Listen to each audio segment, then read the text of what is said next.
Chu Qing was suddenly pushed down onto the back seat of the car by Yi Chengxi, who had just stepped into the car with a cold expression and an overpowering demeanor. Although caught off guard, Chu Qing quickly reacted, asking Yi Chengxi with concern but inwardly panicked for forgetting she was still in the car. Yi Chengxi sat down, smiling as she activated the car lock. She calmly declined Chu Qing's offer to help, deciding to handle everything herself. When the car reached the school gate, Yi Chengxi suddenly grabbed Chu Qing's belt, causing him to panic, surprised that she would act so boldly in public. Chu Qing reacted fiercely, trying to resist Yi Chengxi's actions when he realized she was angry about the kiss with Tang Ziyan. Yi Chengxi, both angry and resentful, questioned Chu Qing about the earlier kiss, reminding him that she was present at that moment. Without allowing Chu Qing to resist, Yi Chengxi moved closer, her eyes cold yet seductive, leaving him completely flustered. Yi Chengxi suddenly gave Chu Qing a passionate kiss, as if to mark her ownership in their ambiguous relationship. In the sky, clouds drifted silently through day and night. Chu Qing sighed and asked Yi Chengxi sarcastically, "Are you satisfied now?" Yi Chengxi laughed smugly, exhaling cigarette smoke under the moonlight, softly replying, "Yes, I'm satisfied." Chu Qing strode quickly down the 67th floor corridor, his eyes full of determination as he headed toward where his sister was being held. He stopped before a large door, his cold gaze scanning the gap as if assessing the situation inside. Inside the luxurious room, Chu Qing saw his sister tied up, kneeling at the feet of a strange girl. Chu Qing's sister, the short purple-haired girl, looked up at her brother in despair, one eye swollen red from being beat. Seeing her brother arrive, she screamed in fear, urging, "Run, run quickly." But before she could react, she was brutally kicked by one of Meng Zui's subordinates, writhing in pain. The scene shocked Chu Qing. His eyes flared with rage and he could not hold back. Immediately, he rushed forward and delivered a decisive blow, knocking out the blue-haired girl tormenting his sister. Chu Qing held the girl suspended in his hands, his cold gaze fixed on the woman approaching. Meng Zui, the blonde woman wearing a mask, coldly confirmed, "You are Chu Qing." Chu Qing coldly confirmed his identity, while knocking down the blue-haired female bodyguard who had assaulted his sister. Chu Qing's sister panicked and grabbed his hand, urgently begging him to escape immediately. Before she finished speaking, Chu Qing gently raised his hand, emitting a strange light. Chu Qing reassured his sister, "Sleep now, I'll take you home soon." The girl gradually fell asleep peacefully. Holding his sister in his arms, Chu Qing faced the masked woman and sharply questioned, "Why did you capture my sister?" The masked woman calmly replied that her name was Meng Zui, and she was the owner of this place. His sister was just a bartender. Chu Qing angrily pointed at Meng Zui and asked harshly, "Then why was my sister beaten like that?" Meng Zui smiled with deadly intent and swung her hand in a move, challenging, "Let's see if you have the right to ask." Meng Zui's sudden attack struck Chu Qing with a critical blow to his back, blood splattering everywhere. Chu Qing was astonished. His eyes widened in shock. Too fast, he had underestimated his opponent's strength. Chu Qing was struck powerfully by Meng Zui's palm, the entire space trembling with fierce purple light. Completely overwhelmed, Chu Qing admitted that Meng Zui was stronger than those before. Even with a strength-enhancing drug, he had no chance to win. From above, Meng Zui coldly said that Chu Qing could only prepare for his sister's funeral. With determined eyes, Chu Qing swallowed a frenzy pill, accepting to risk everything.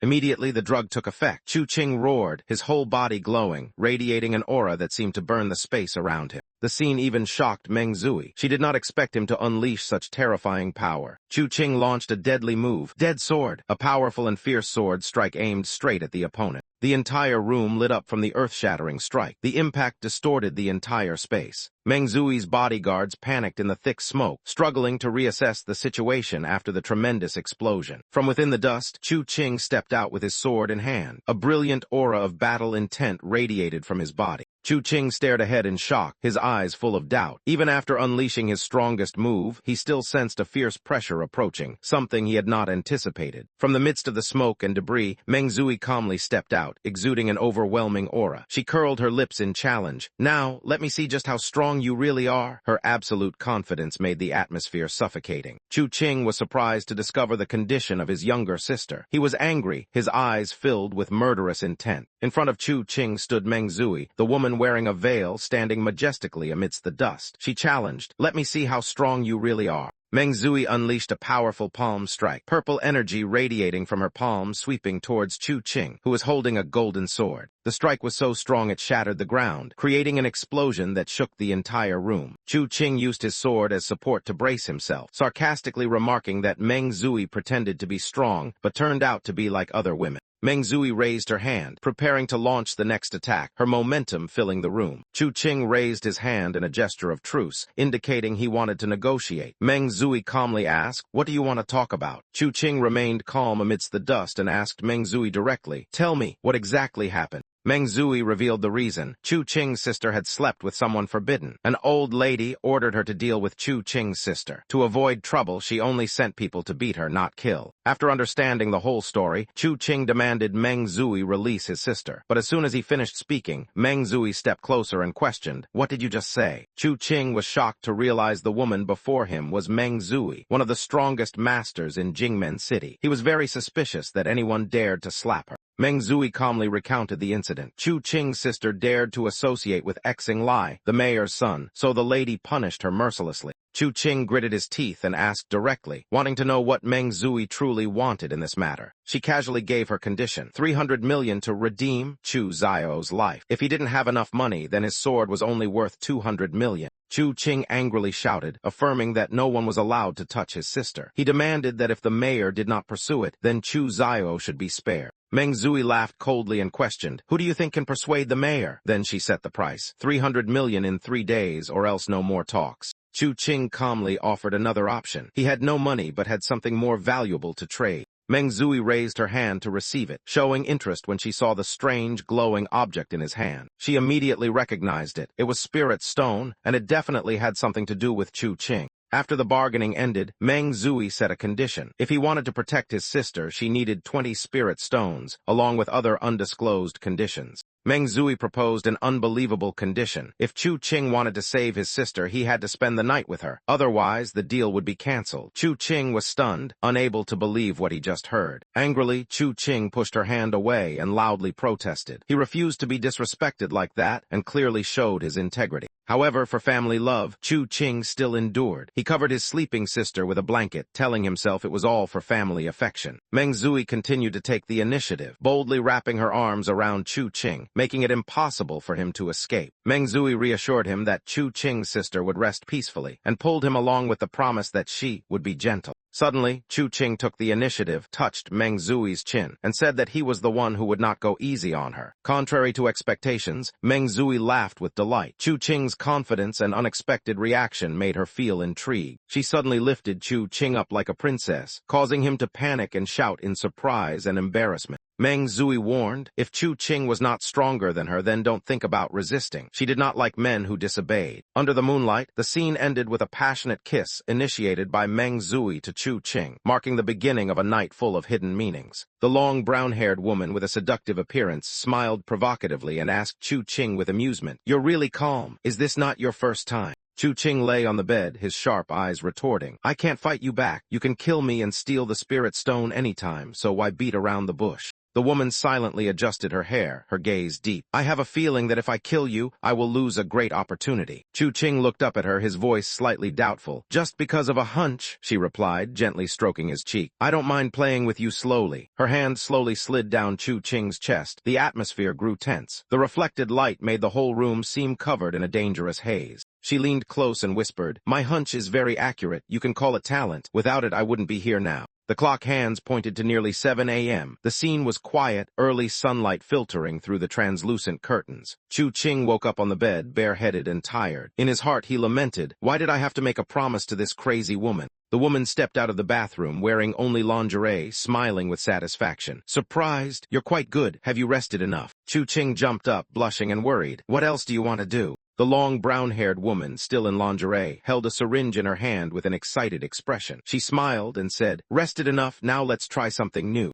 The woman with long gray hair, wearing black lingerie, holding a syringe with a mischievous smile, suggested trying a new trick after resting. Her confidence and dominance made the atmosphere even tenser. A sudden loud explosion shattered the quiet atmosphere and caused the room to shake violently. From outside the building, thick smoke rose under the dim moonlight, causing passers-by to look up in confusion and astonishment. Chu Qing angrily charged forward with a weapon to attack the gray-haired girl, while she casually played around, dodging with a playful attitude and tightly gripping the syringe. The gray-haired girl smiled provocatively and asked Chu Qing back if he didn't want to. What could he possibly do to her? Chu Ching shouted loudly, declaring that this grudge would be avenged. He also affirmed that he would take his sister away and warned the girl not to say another word or they would both die. The gray-haired girl continued to raise a new syringe, her eyes calm but threatening, as if challenging Chu Ching's patience limit. A finger flicked with a strong burst of energy. The girl's action seemed to be the start of a sudden strike. Immediately, a flying object rushed in and shattered the syringe in the girl's hand. Her face showed clear anger, her cold eyes as if ready to counterattack. Chu Ching, with a cloth wrapped around his hand, quietly walked out of the room. Behind him, the gray-haired girl could only stand silently watching, her expression unreadable. The gray-haired woman stood by the window, moonlight shining on her slender body clad in black lingerie. Her gaze seemed to be watching something, calm yet profound. Below the building, Chu Ching carried his sister on his shoulder, leaving the dangerous place. Despite being tired, his eyes remained determined to protect his loved ones to the end.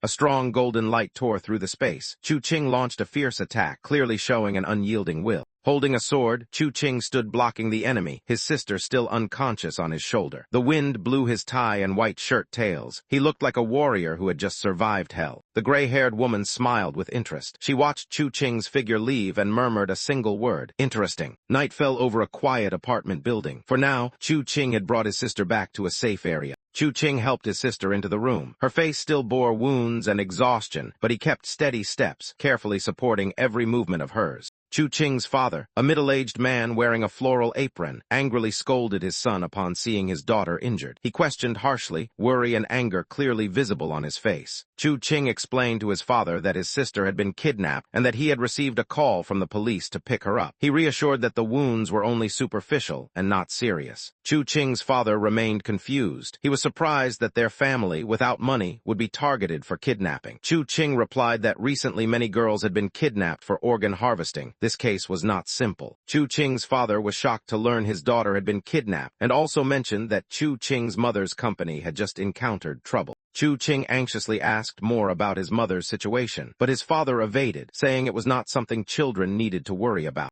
Chu Ching's eyes grew cold. He sensed something serious was happening that his family was hiding from him. Back in his room, Chu Ching immediately called to learn more about his mother's company troubles, hopping to investigate the cause himself. A black-haired girl in a nightgown coldly answered the phone, questioning Chu Ching whether everything that happened was because of him. The girl continued, saying this was a warning from Aunt Tang, the powerful figure in the Tang family, pressuring Chu Ching's household. Chu Ching silently thought of Tang Zian and her mother, those connected to the Yi family, and believed the problem might originate there. Lying sprawled on the bed, Chu Ching realized the situation was chaotic. His mother's company was in crisis, and his sister's case was connected to the Xing family, the clan of Jinmen's mayor. The scene the next morning appeared before Chu Ching's mother's company, signaling that he was about to officially enter the complex adult world. Chu Ching set foot in his mother's company for the first time, filled with curiosity and anxiety about what he was about to face. Chu Ching arrived at the company lobby, where a long-haired female employee was joking with colleagues. He thought silently that such scenes existed in every world. He politely apologized and asked for directions to the general director's office because he urgently needed to meet. Attracted by Chu Ching's appearance, the female employee immediately changed her attitude and enthusiastically offered to lead him there. On the way, she began to inquire about Chu Ching's aid and hinted at supporting him financially if he lacked living expenses. Not stopping there, she even hugged him tightly and suggested going out next weekend in Vanjiang. As they reached the corridor, a group of people appeared ahead, led by Chairman Chu, Chu Ching's mother. Chairman Chu saw the scene before her, her eyes sharp and suspicious. She sternly asked why her son was present at the company during working hours. The female employee panicked and hastily fabricated that Chu Ching was her distant nephew visiting her. Chairman Chu narrowed her eyes skeptically and repeated her words, "Nephew." Chu Ching suddenly loudly accused in front of his mother, Chairman Chu, leaving the entire office stunned. The female employee had just tried to seduce him. The atmosphere immediately froze. All eyes turned to Chu Ching and the female employee, who was both panicked and embarrassed, while Chairman Chu silently observed. The girl hurriedly explained, begging Chairman Chu for a chance to clarify, but the stern look in her eyes did not soften. Chairman Chu coldly retorted with a sarcastic tone, "Do you want to become my daughter-in-law?" A statement that left both the female employee and Chu Ching speechless.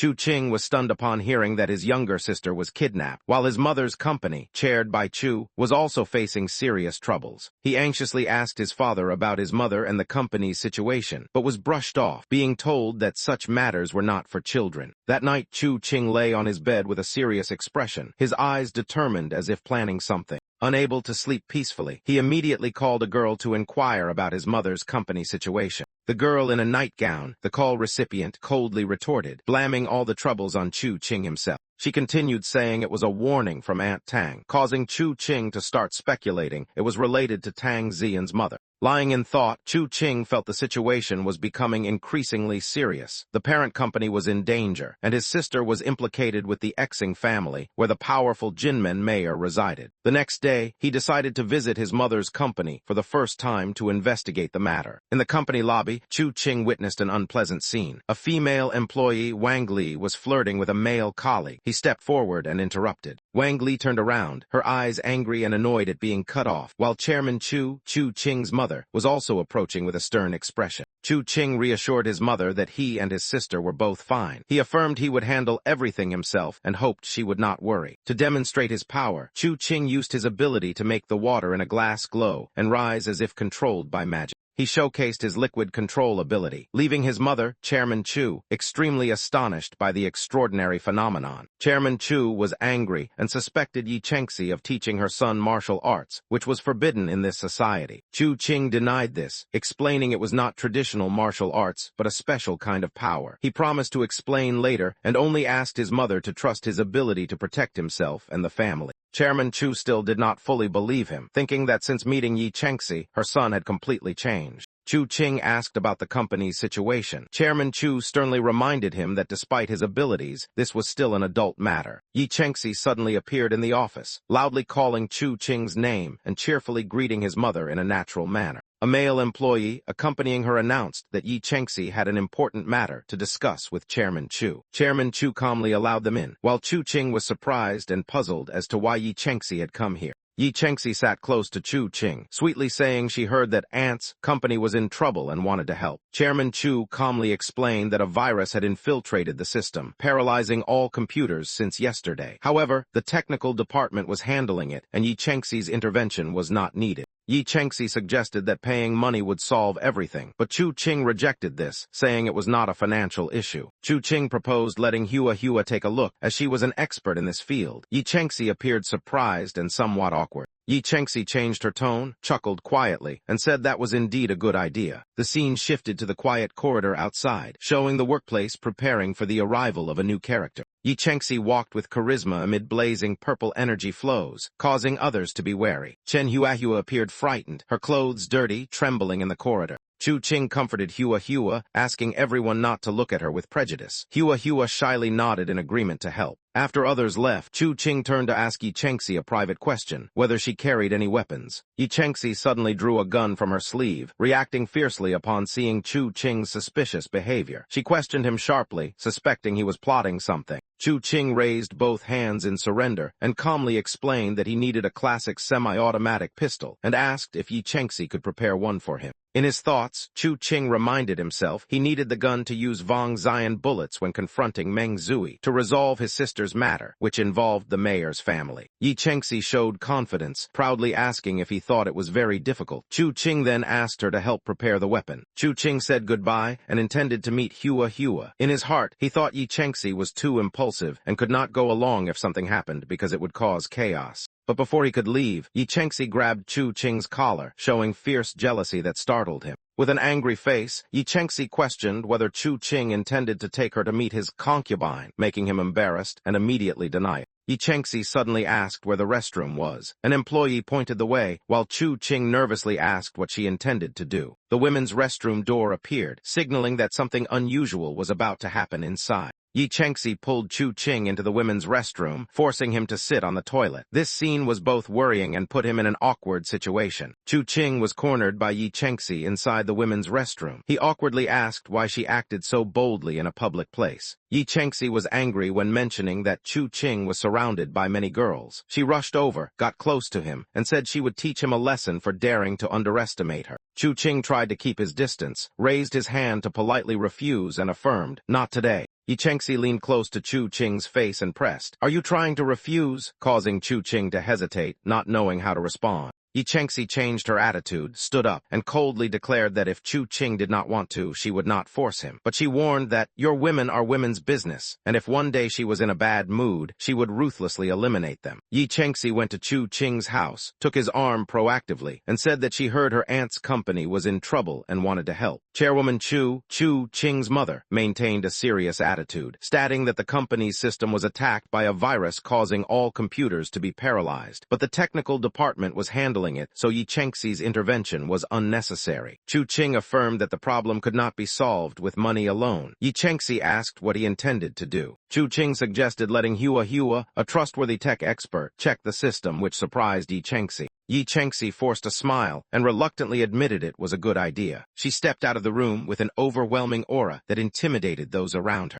Hua, the petite girl with pink hair, appeared looking trembling and nervous. Chu Qing signaled to reassure Hua, asking Yi Chengxi not to look at her with murderous eyes. As Yi Chengxi left, Chu Qing asked if she had any weapons. She angrily turned back holding a gun. Yi Chengxi presented a handgun. Chu Qing said he needed a classic semi-automatic pistol and asked if she could arrange it. Chu Qing stopped the car in front of his sister's boyfriend's villa, noticing the peaceful exterior, but sensing a strong force and dense surveillance system inside. He carefully observed, knowing well that he could not meet the Xing family directly without a thorough plan and full preparation. Chu Qing told himself, if he wanted to approach, he must start by finding his sister's boyfriend and observe his attitude to determine his faction. Suddenly, a white Bugatti appeared, surprising Chu Qing. Tang Ziyan stepped out of the car, dressed casually in a black crop top and jacket tied around her waist with a serious expression. Chu Qing recognized the person who just appeared was Tang Ziyan and called her name in surprise. Tang Ziyan approached and asked, "Are you looking for me? How did you know I was here?" Chu Qing was equally surprised. She immediately asked why Chu Qing had taken 2 days off in a row. He simply replied, not in a good mood, wanted to relax.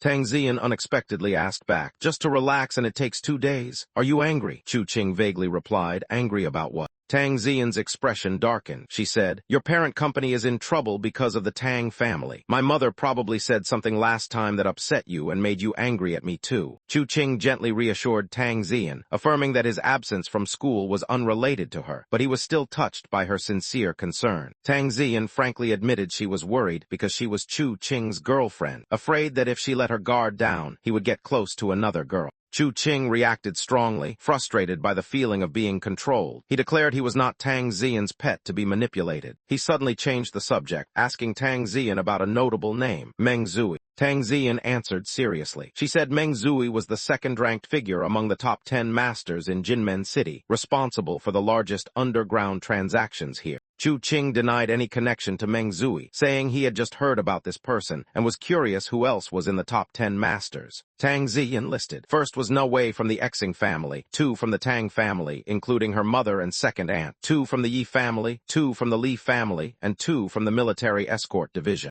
Chu Qing realized the level of danger he was facing. He decided to ask Hua, an expert in information gathering, to look up more details. Nightfall cast shadows over the high-rise building where Hua lived, the person Chu Qing was about to visit. In Hua's apartment, Chu Qing sincerely thanked her for helping resolve the crisis for his mother's company. Hua had just finished showering, her hair still damp, wearing a simple nightgown. She sat on the sofa smiling brightly, looking very relaxed and approachable. Before Chu Qing could say anything, Hua immediately hugged him tightly, smiling and saying, "No problem," as if everything she did was gladly done for him. Hua leaned toward Chu Qing with a suggestive look, whispering seductively, "I just finished showering. You can come closer to me now," making the atmosphere hazy and sensual.